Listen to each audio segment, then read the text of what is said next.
તમને ખબર જ નથી કે સમય કેવી રીતે પસાર થઈ ગયો છે. ક્યાં ગયું તમારું બાળપણ, ક્યાં ગઈ તમારી એ ઉર્જા, ક્યાં ગયા તમારા લક્ષ્ય, ક્યાં ગયા તમારા સપના, ક્યાં ગયા તમારા માતા પિતાની તમારી પાસેની બધી જ અપેક્ષાઓ.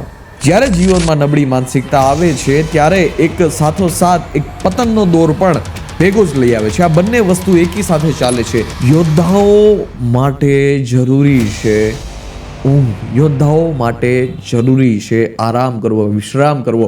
કાયરો માટે જરૂરી નથી. તમારા મનને એ જગ્યા ઉપર મજબૂર કરો કે જે જગ્યા ઉપર તમારું મન જવા નથી માંગતું. મૂવી જોવામાં તમને આળસ નથી આવતી, તમારે ચેટિંગ કરવામાં તમને આળસ નથી આવતી, તમને કામ કરવામાં શા માટે આળસ આવે છે? યુદ્ધ બે તરફથી થાય છે માય ડિયર. કૃષ્ણ તરફથી પણ યુદ્ધ થાય છે અને દુર્યોધન તરફથી પણ યુદ્ધ થાય છે.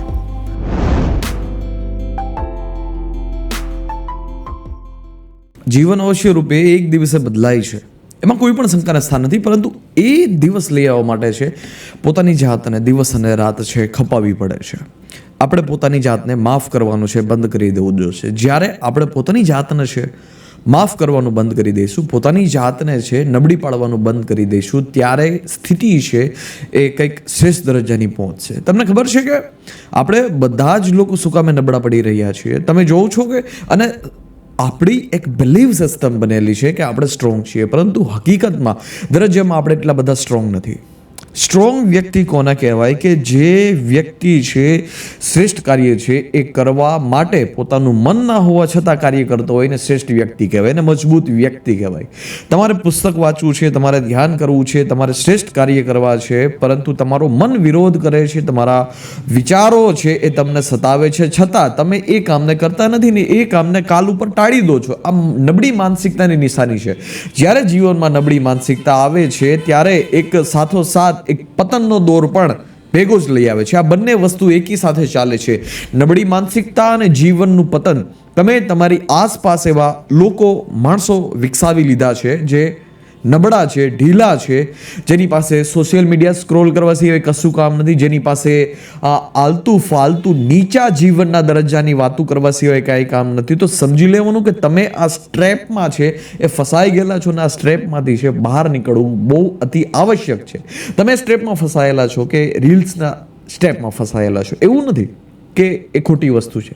શ્રેષ્ઠ દરજ્જાના પણ એમાં લોકો મળે છે ને શ્રેષ્ઠ દરજ્જાના પણ વિડીયો છે એમાં ઉપલબ્ધ છે, પરંતુ તમારું બ્રેઇન શું ત્યાં કેન્દ્રિત થાય છે કે જે શ્રેષ્ઠ દરજ્જાના વિડીયોઝ જોવામાં છે ત્યાં તમારું બ્રેઇન ક્યાં કેન્દ્રિત થાય છે? સૌથી પહેલાં તો એને તમે દિશા આપો.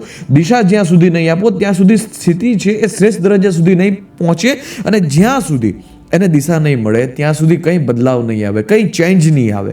સ્પષ્ટ રૂપે તમે એક વાત ધ્યાન કેન્દ્રિત કરો કે તમારું મન છે એ રીલ સ્ક્રોલ કરવાની હેબિટથી છે એડિક્ટેડ છે, પરંતુ કઈ દરજ્જાની છે? તમે રીલ જોઈ રહ્યા છો. પુસ્તકો આ દુનિયામાં અનલિમિટેડ છે, યુ બિલીવ આઈ બિલીવ, પરંતુ કયા વાંચવા જોઈએ? પ્રશ્ન તો એ જ આવે ને. વિડીયોઝ અનલિમિટેડ મોજૂદ છે, તમારું જીવન પૂરું થઈ જાય છતાં આ સોશિયલ મીડિયાના વિડીયોઝ ના પૂરા થાય. પરંતુ એક બધી જ વસ્તુનું એક કેન્દ્ર હોય ને, આનું પણ એક કેન્દ્ર છે.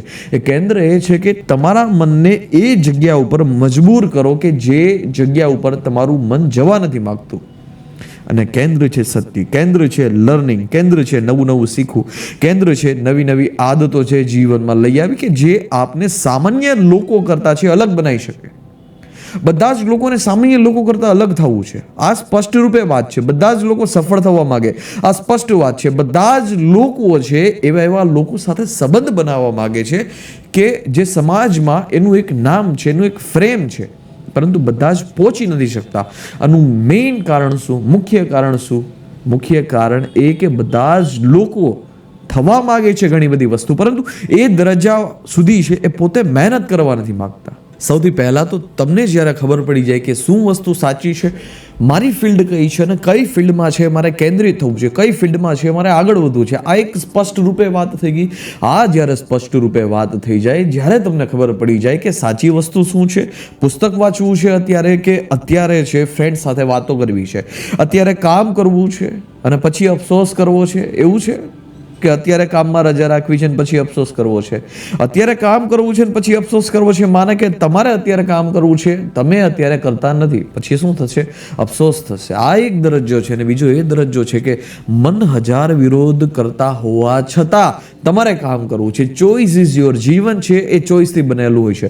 એક વાત સ્પષ્ટપણે મનમાં ગાંઠ વળી લો, જ્યારે તમને ખબર પડી જાય, તમે કોઈ વેબ ડેવલપરની ફિલ્ડમાં છો અથવા તમારે બેસ્ટ ક્વોલિટીની છે વેબસાઇટ્સ બનાવી છે, એપ્સ બનાવી છે કે જે કરોડો લોકોને છે હેલ્પફુલ થઈ શકે છે, તમારે એ કામ કરવું છે, તો પછી મગજનું તાળું છે ને બંધ કરી દો અને એની ચાવી દરિયામાં નાખી દો. આ એક જ ઉપાય છે, બીજો કોઈ ઉપાય નથી. તમારા જીવનમાં આળસ છે તો ઉપાય શું છે? તમારા જીવનમાં આળસ છે તો ઉપાય એ છે કે જ્યારે જીવનમાં તમને આળસ સતાવે, જ્યારે તમને સૂવાનું મન થાય, તમારી જરૂરત ના હોવા છતાં તમને સૂવાનું મન થાય, સૂવાનું ટાળો.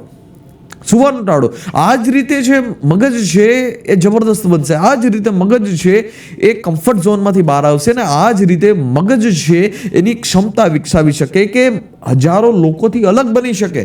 બીજો કોઈ ઉપાય નથી. Trust me my dear friend, બીજો કોઈ ઉપાય નથી. ઉપાય એ જ છે કે જ્યારે શ્રેષ્ઠ કામ હોય એ શ્રેષ્ઠ કામ કરતાં તમારું મન છે ના પડે અને છતાં તમે જ્યારે શ્રેષ્ઠ કામ કરો છો ત્યારે પહેલા કરતાં 10 ગણું તમારું બ્રેઇન છે પાવરફુલ બને. પરંતુ જો તમે એ સમયે છે હાર માની લીધી, એ સમયે છે એકવાર કહી દીધું કે નહીં, નથી કરવું અને કાલ ઉપર ટાળી દીધું, તો સમજી લેવાનું કે તમારું બ્રેઇન છે 1000 ગણું નબળું બની ગયું છે.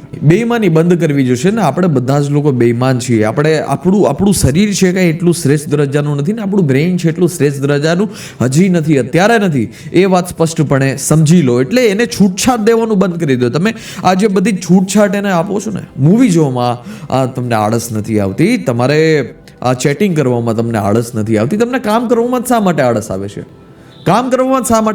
આવે છે? એ વાત તો સમજો પહેલા. કામ છે એ જીવન છે, એના સિવાય બીજું કોઈ જીવન નથી. કામ સિવાય કોઈ જીવન છે જ નહીં માય ડિયર ફ્રેન્ડ. તમે એનાથી ભાગી જ નહીં શકો. ભાગવાનો કોઈ ઉપાય જ નથી, ભાગવાનો કોઈ માર્ગ જ નથી. મસ્તિષ્ક જબરદસ્ત હશે તો તમે જબરદસ્ત કાર્ય કરી શકશો. મસ્તિષ્ક નબળું હશે તો તમે નબળા કાર્ય કરશો. તમે નથી જોતા તમારી આસપાસ એવા રોલ મોડલ ગુંડા છે, લાપરવાહ છે, દેશ પ્રત્યે, પોતાની જાત પ્રત્યે, લોકો પ્રત્યે, છતાં એનો ઋતુબો છે, છતાં એનો ઓરા છે. આનું કારણ શું? ક્યાંક ને ક્યાંક તમે એવી ખોટી માનસિકતામાં બંધાયેલા છો, જે ખોટી માનસિકતા એ બધા જ લોકોને છે એ શ્રેષ્ઠતમ દરજ્જાનું માની લીધું છે, પરંતુ છે નહીં. યુદ્ધ બે તરફથી થાય છે માય ડિયર. કૃષ્ણ તરફથી પણ યુદ્ધ થાય છે અને દુર્યોધન તરફથી પણ યુદ્ધ થાય છે. આપણે કયા યુદ્ધમાં ભાગ લેવો એ આપણી સ્વયંની ચોઈસ હોઈ શકે છે. બધા લોકોને આઝાદી જોઈએ ને, આઝાદી કોને નથી જોતી? Everyone want freedom in our life. પરંતુ કાયર લોકોને છે આઝાદી શોભા નથી દેતી. આઝાદી કોને શોભા દે? ઊંઘ કોને શોભા દે? આઝાદીની આપણે વાત કરીએ, આપણે કમ્ફર્ટની વાત કરીએ ને, ચાલો એક પોઈન્ટ ઓફ વ્યૂથી આપણે એ સમજી લઈએ, એક પોઈન્ટ ઓફ વ્યૂથી આપણે એ માની લઈએ કે નહીં, કમ્ફર્ટ જીવનમાં જરૂરી છે, શુભ જીવનમાં જરૂરી છે, પરંતુ આમાં આળસનું તો ક્યાંય સ્થાન નથી. યોદ્ધાઓ માટે જરૂરી છે ઊંઘ, યોદ્ધાઓ માટે જરૂરી છે આરામ કરવો, વિશ્રામ કરવો. કાયરો માટે જરૂરી નથી. આપણે બધા લોકો કાયર છીએ, કામથી ભાગીએ છીએ અને કાયર જ કહેવામાં આવે, એના સિવાય બીજું કોઈ પણ વસ્તુ ના કહેવામાં આવે. યોદ્ધા કોને કહેવાય? કે જ્યારે એને જરૂર પડે ત્યારે જ સૂવે, જ્યારે એને જરૂર પડે અને જેટલી માત્રામાં ને શ્રેષ્ઠતમ દરજ્જાનો ખોરાક હોય એ શ્રેષ્ઠતમ દરજ્જાનો ખોરાક લે. પોતાના મન 1000 વિરોધ કરે છતાં 12 થી 15 કલાક કામ કરે, 18 કલાક કામ કરે, 20 કલાક કામ કરે, 24 કલાક કામ કરે. સમય એક બ્રહ્મ માત્ર છે માય ડિયર. સમય એક બ્રહ્મ માત્ર છે. એટલી વસ્તુ તમે જીવનમાં સમજી લેશો. જો તમે આના કાંટે જ ચાલશો કે બધી જ વસ્તુ બેલેન્સ જોઈએ છે, તો બેલેન્સ જીવનનું જ વિખાઈ જશે. શું બેલેન્સ જોઈએ છે તમારે? શું બેલેન્સ જોઈએ છે? બેલેન્સ કશી વસ્તુ છે જ નહીં. તમે 8 કલાકની ઊંઘ લો, ઇટ્સ ઓકે, આપણે માની લઈએ, પરંતુ 8 કલાકની ઊંઘ સામે તમે એ ક્વોલિટીનું શું કામ કરો છો? નહીં, ક્વોલિટીનું કામ શું કરો છો? ક્વોલિટીનું કામ એ કરો છો કે તમે એ સમય છે રીલ સ્ક્રોલ કરવામાં સ્પેન્ડ કરો છો. ક્વોલિટીનું કામ એ કરો છો કે તમે 5 મિત્રો ભેગા મળી અને 3 કલાક 4 કલાક 5 કલાક એમને પસાર કરી દો છો. તમે ક્વોલિટી કામ એ કરો છો કે બસ પડ્યા રહો છો. બપોરે પણ સૂવાનું જોઈએ છે, 8 કલાક સૂતા એ વસ્તુ અલગ. જીવન નથી તમારી પાસે, સમય બરબાદ કરવા માટે નથી તમારી પાસે. સમય એવી રીતે છે પસાર થઈ રહ્યો છે કે જે રીતે તમે કલ્પના પણ ક્યારેય ના કરી હોય. તમને ખબર જ નથી કે સમય કેવી રીતે પસાર થઈ ગયો છે. ક્યાં ગયું તમારું બાળપણ, ક્યાં ગઈ તમારી એ ઉર્જા, ક્યાં ગયા તમારા લક્ષ્ય, ક્યાં ગયા તમારા સપના, ક્યાં ગયા તમારા માતા પિતાની તમારી પાસેની બધી જ અપેક્ષાઓ. ખબર જ નથી પડતી કાંઈ. બધી જ વસ્તુ માય ડિયર પસાર થઈ રહી છે ને. સમય ક્યારેય કોઈનું રાહ જોશે જ નહીં. પોતાની અંદરની કાયરતા છે કાઢવી જોશે. પોતાને આપણે માફ કરી દઈએ છીએ, એ માફ કરવાની આદત છે એ કાઢી નાખવી જોશે. ત્યારે જ જીવનમાં ઉપલબ્ધિ મળશે ને ત્યારે જ જીવનની છે ઊંચાઈઓ હાસિલ થશે. એક દિવસમાં કશી વસ્તુ થવાની નથી. કશી જ વસ્તુ એક દિવસમાં થવાની નથી. સફળતા જોઈએ છે, અવશ્ય છે, મળવી છે એ નિશ્ચિત છે, અવશ્ય રૂપે મળશે. કોઈ પણ શંકાને સ્થાન નથી. શ્રદ્ધા રાખો, વિશ્વાસ રાખો. પોતાની અંદર પણ શ્રદ્ધા રાખો, વિશ્વાસ રાખો અને તમારા ઈશ્વરની અંદર પણ રાખો. પોતાની અંદર અતિ આવશ્યક છે. સ્વામી વિવેકાનંદ એક વાક્ય એ પણ કહે છે, તમને ઈશ્વરમાં શ્રદ્ધા ના હોય તો પણ એક સમયે ચાલી રહેશે, પરંતુ જો તમારી અંદર પોતાની અંદર શ્રદ્ધા નથી, ખુદમાં શ્રદ્ધા નથી, તો તમે કોઈ પણ શ્રેષ્ઠતમ દરજ્જાનું છે કાર્ય નથી કરી શકતા. કોઈ પણ શ્રેષ્ઠતમ દરજ્જાનું કાર્ય નથી કરી શકતા ને કરી પણ નહીં શકો. તમારી પાસે પૈસા નથી, એક સમયે માની લઈએ તમે ગરીબ પરિસ્થિતિમાં જન્મ્યા છો, તમારી પાસે સુખ નથી, તમારી પાસે સુવિધા નથી, એક સમયે માની લઈએ. પરંતુ તમારી પાસે જો બેસ્ટ ક્વોલિટીની માનસિકતા હશે ને, બળવાન માનસિકતા હશે ને, તો બધી જ વસ્તુ તમે હાસિલ કરી લેશો. કોઈ પણ શંકાને સ્થાન નથી. પરંતુ તમારી પાસે અલ્ટ્રા લક્ઝરી છે, તમે મર્સિડીઝમાં ફરી રહ્યા છો, તમારી ઘરે નોકરો કામ કરે છે અને તમે માનસિકતાથી નપુંસક હશો ને તો કશી જ વસ્તુ નહીં થાય. કમ્ફર્ટ ઝોન છે ગુલામી છે. કમ્ફર્ટ ઝોન છે ગુલામી છે માય ડિયર. મોટાભાગના લોકો કમ્ફર્ટ ઝોનમાં રહેવા માંગે છે, આળસમાં રહેવા માંગે છે. આ એક ગુલામી છે. ગુલામી શા માટે છે?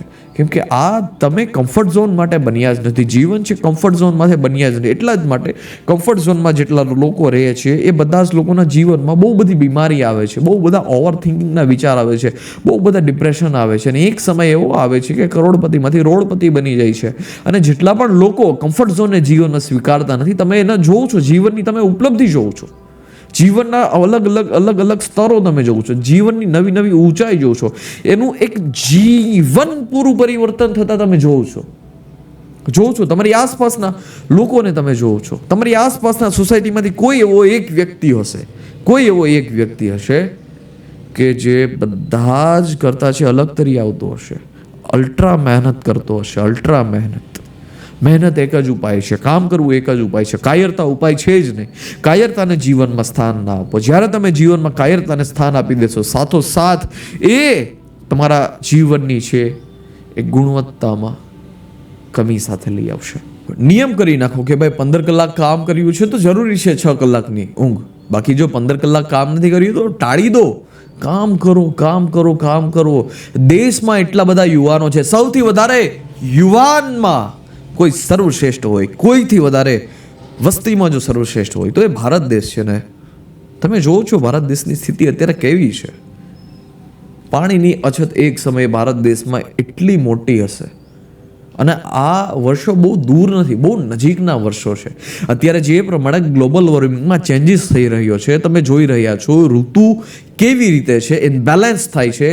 એક સમય ભારતમાં એવો પણ આવવાનો છે કે અહીંયા પીવા માટે પાણી નહીં હોય અને હશે તો 100 રૂપિયા 200 રૂપિયા પ્રતિ લીટર છે એ પાણી વેચાતું હશે.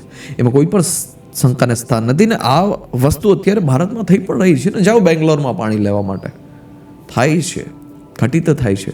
જાઓ બોમ્બેમાં, તમે નથી પાણી. આપણે સમજવા નથી માંગતા, બધી જ વસ્તુ વેડફવા માંગીએ છીએ ને. ઘણા બધા લોકો એ પણ પ્રશ્ન ઉઠાવે છે કે ભારત પાસે તો પહેલા એટલા બધા પુસ્તકો હતા, એટલી બધી વિદ્યા હતી, હવામાંથી ઉપર ઉઠી જતા. અવશ્ય મેં તો ક્યારેય એવા વ્યક્તિને હું મળ્યો નથી કે મેં જોયા પણ નથી. મારે જોવા પણ છે એવા વ્યક્તિને. આઈ હોપ આ જીવનમાં કોઈ એવું મળશે તો હું જોઈશ, અવશ્ય એને પૂછીશ કે આ કેવી રીતે થાય છે. પરંતુ હજી સુધી તો મને એમાં ના કોઈ શ્રદ્ધા છે, ના એવી કોઈ અપેક્ષા છે કે એવું કોઈ વ્યક્તિ મળશે તો અવશ્ય રૂપે આપણે એની મુલાકાત લઈશું. પરંતુ એ પ્રશ્ન કે ભારત પાસે એવી બધી વિદ્યા હતી કે જે વિદ્યાએ ભારતને ઉપર સુધી લઈ ગઈ, જે વિદ્યા છે એ વિદ્યા આજે ભારત પાસે હોત તો ભારત સર્વશ્રેષ્ઠ અત્યારે કક્ષાએ પહોંચી ગયું હોત. પરંતુ માય ડિયર, આપણે એ પણ ખ્યાલ કરવો જોઈએ કે અત્યારે આપણે જે દરજ્જા ઉપર છીએ, શું આપણે ઉપનિષદ વાંચેલા છે? ઉપનિષદ જીવનમાં સ્થાન આપ્યું છે? ભગવદ્ ગીતા છે, અષ્ટવક્ર ગીતા છે, યથાર્થ ગીતા છે, શું આપણા જીવનમાં એને કંઈ એડ ઓન થયું છે? શું આપણા જીવનમાં કંઈ રોલ છે? બસ ના. તો પછી એ વાત બોલવાનું બંધ કરી દો કે આપણી પાસે એટલા બધા હતા, અત્યારે જેટલા છે એટલા પણ આપણે વાંચેલા નથી, એટલા પણ આપણે જીવનમાં લઈ આવેલા નથી. તો પછી ખોટી વાતો કરવાનું આપણે બંધ કરી દઈએ. આ જ બેસ્ટ ઉપાય છે. મોઢું બંધ રાખીએ અને ચાવી સમુદ્રમાં નાખી દઈએ. કામ કરીએ, બહાના ના બનાવીએ. આ બધા બહાના છે, નબળા લોકોના બધા બહાના છે. અને જો તમે આ સ્ટ્રેપમાં ફસાઈ ગયા છો તો આ સ્ટ્રેપમાંથી નીકળવું અતિ જરૂરી છે. તમારા માટે જરૂરી છે, તમારા પરિવાર માટે જરૂરી છે, તમારા દેશ માટે જરૂરી છે. ભારત દેશને એક બળવાન દેશ બનાવવાનો છે. અહીંયા કેટલા લોકો જ્ઞાનીઓનું છે સ્થાન આપે છે જીવનમાં, કેટલા જ્ઞાની લોકો ભારત પાસે છે અને શ્રેષ્ઠતમ દરજ્જાના રોલ મોડલ માને છે. નથી, જરૂરત છે. સરળતાથી તમને જે પણ વસ્તુ જીવનમાં મળે છે ને, આ બધી જ વસ્તુ બહુ બેકાર છે. તમને ઇન્ટરનેટ સરળતાથી મળી ગયું, તમે એનો શું ઉપયોગ કર્યો? શું ઉપયોગ કર્યો? તમારે પુસ્તક વાંચવું છે તો ઓલરેડી માઇગ્રેન સહન કરવું જોશે. પરંતુ એક સ્થિતિ એવું આવશે કે માઇગ્રેન થવાનું બંધ થઈ જશે. તમારું બ્રેન છે એને એક્સેપ્ટ કરી લેશે. તમારે કલાકો સુધી કામ કરવું છે, માઇગ્રેન શરૂઆતની દોરમાં થશે, માથું ફાટી જશે, એવું તમને ઘણી વખત લાગશે. ઘણી બધી વખત એ સમય આવશે, રાતે ઊંઘવા જતા હતા એટલું બધું ભારે થઈ જશે કે તમે એની કલ્પના નહીં કરી હશે. તમે એમ કહો કે આવું જ યાર જીવન હોઈ શકે. પરંતુ તમારું વ્યક્તિત્વ ઉપર ઉઠાવવા માટે જરૂરી છે આ બધી જ વસ્તુ. સરળતાથી જે પ્રેમ થાય છે ને, એ પ્રેમમાં ના એટલી બધી ઊંચાઈ હોતી નથી. અનકન્ડિશનલ લવ શું વસ્તુ છે? પ્રેમમાં કન્ડિશન હોવી જ જોઈએ ભાઈ, દરજ્જાની કન્ડિશન હોવી જોઈએ. ઇન કેસ ઓફ કોઈ વ્યક્તિ જે છે, તમે એક વ્યક્તિ છે કે જે જ્ઞાનને પ્રેમ કરે છે, જે સાધનાને પ્રેમ કરે છે, જે યુદ્ધને પ્રેમ કરે છે, જે કલાકો સુધી કામ કરવા માટે એને પ્રેમ કરે છે, અને હવે એના જીવનમાં એક આળસુ વ્યક્તિ આવી જાય તો થોડી સાથે રહી શકે. ઊંચાઈઓથી પ્રેમ કરવીની એક યોગ્યતા હોય છે, બધા જ લોકો નથી કરી શકતા. અને જેટલા પણ લોકોને સરળતાથી પ્રેમ થઈ જાય છે ને, કોઈ પણ વસ્તુ સાથે, રીલ સ્ક્રોલ કરવા સાથે પ્રેમ થઈ ગયો, આસપાસના બધા જ ફ્રેન્ડ્સને છે એ વારે ઘડીએ એવરી ડે છે મળવા માટે પ્રેમ થઈ ગયો. સમજી લો ને કે આ બધા લોકોનું જીવન બરબાદ છે. ઊંચાઈઓ સાથે પ્રેમ થવો છે એક ઉપલબ્ધિ છે, એક પાત્રતા છે. તમે જીવનમાં જ્યારે પાત્રતા મેળવો છો ત્યારે તમને ઊંચાઈઓ સાથે પ્રેમ થાય છે. નથી સફળ થઈ શકતા બધા જ લોકો, નથી સફળ થઈ શકતા આ દુનિયામાં એવા લોકો કે જે એવરી ટાઈમ બહાના બનાવે છે. નથી સફળ થઈ શકતા એવા લોકો કે જે પોતાની આસપાસનું વાતાવરણ બદલવા નથી માગતા અને એ અપેક્ષા રાખીને બેઠા છે કે હું જીવનમાં એક દિવસે છે એ સફળ થઈ શકે. નથી, અસંભવ વાત છે આ. એ બધા જ લોકો એમ કહે છે કે હું બહાના બનાવીશ, હું એવા કલ્ચરમાં રહીશ કે જે કલ્ચર છે એ મને મારા દરજ્જાથી નીચેના દરજ્જાનું છે અને હું સફળ થઈ જઈશ. નથી આ વાતમાં માલ. એ લોકો નથી સફળ થઈ શકાય જે પુસ્તકો વાંચવા માટે તૈયાર નથી, પોતાના જીવનની આદતો બદલવા માટે તૈયાર નથી, 15 કલાક સુવા માટે પ્રેરિત છે અને અપેક્ષા રાખે છે કે મારું જીવન બદલાશે. નથી સંભવ આ વાત દુનિયામાં.